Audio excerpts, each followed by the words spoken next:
ଜୟ ଜଗନ୍ନାଥ ସାଙ୍ଗମାନେ, ଚାଲନ୍ତୁ ବୁଲି ଯିବା ଆମ ଏରିଆର ଫେମସ୍ ରଞ୍ଜାଗୋଳ ରଜଯାତ୍ରା। ଆମେ ପହଞ୍ଚିଲୁ ରଞ୍ଜାଗୋଳ ଗାଁ ପାଖରେ। ଯାତ୍ରା କମିଟିର ମେମ୍ବରମାନେ ଗାଡ଼ି ପାର୍କିଂର ସୁବିଧା କରିଥିଲେ।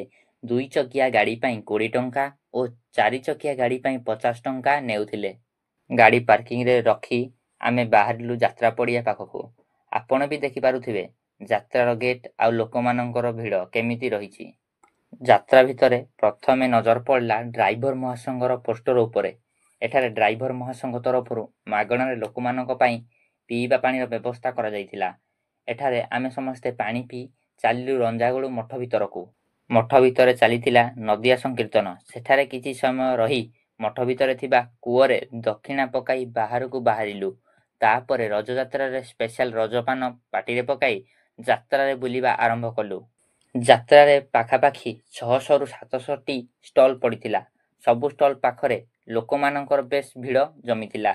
ଆମେ ଆଇସ୍କ୍ରିମ୍ ଷ୍ଟଲ୍ ପାଖରୁ 90 ଟଙ୍କା ଦେଇ କିଣିଥିଲୁ 3ଟି ଆଇସ୍କ୍ରିମ୍। ଆଇସ୍କ୍ରିମ୍ ଖାଇ ଚାଲିଲୁ ଆଗକୁ।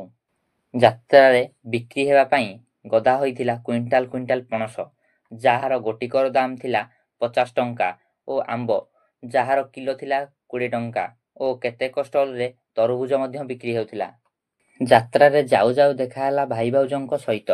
ଭାଇ କହିବାରୁ ପାଖରେ ଥିବା ସ୍ପେଶାଲ ବନାରସୀ ଲସି ଷ୍ଟଲକୁ ଯାଇ ଲସି ଅର୍ଡର ଦେଇଥିଲେ ଭାଇ, ଯାହାର ଦାମ ଥିଲା 50 ଟଙ୍କା। ଯାତ୍ରାରେ କେହି ହଜିଗଲେ ମଧ୍ୟ ବ୍ୟସ୍ତ ହେବାର ନାହିଁ, କାରଣ ଯାତ୍ରା ମଝିରେ ଥିଲା ସୂଚନା କେନ୍ଦ୍ର।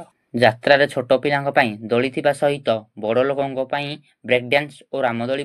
ଯଦି ଆପଣମାନେ ରଞ୍ଜାଗୋଳ ରଜଯାତ୍ରାକୁ କେବେ ବି ଆସିନାହାନ୍ତି, ତାହେଲେ ନେକ୍ସଟ ଇୟର ଯେମିତି ହେଲେ ଆସନ୍ତୁ। କେଉଁମାନେ ପ୍ରତିବର୍ଷ ଯାତ୍ରା ଦେଖି ଆସନ୍ତି ଓ କେଉଁମାନେ ଏ ବର୍ଷ ପ୍ରଥମ କରି ଆସିଛନ୍ତି, ଯାତ୍ରା ବୁଲି କେମିତି ଲାଗିଲା କମେଣ୍ଟ କରନ୍ତୁ।